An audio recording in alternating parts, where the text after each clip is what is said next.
Well, I spoke earlier about BBC presenter Martine Croxall being found guilty by the UK's public broadcaster of the crime of being a biological woman with a facial expression after breaching its own rules about impartiality, apparently, when she did this.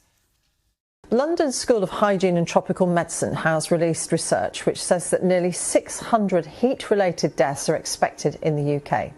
Malcolm Mystery, who is involved in the research, says that the aged, pregnant people, women, and those with pre-existing health conditions need to take precautions. Joining me now from London is Samara Gill, host of Triggered with Samara Gill. Look, Samara, this presenter's now been censured, so good to see that the BBC is having yet another totally normal one.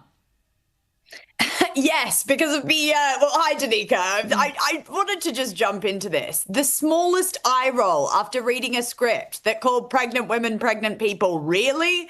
I mean, I just really think that the BBC at the moment should not be finger wagging at its presenters for common sense. They're actually embroiled in scandal at the moment over here. There has basically been this leaked dossier by The Telegraph that has revealed some really damning findings about the BBC, such as a doctored Trump video where they've essentially spliced together Trump's speech to make it look like he called for an insurrection when he never did. They really then have put a Hamas official's son as a narrator of a documentary about Gaza.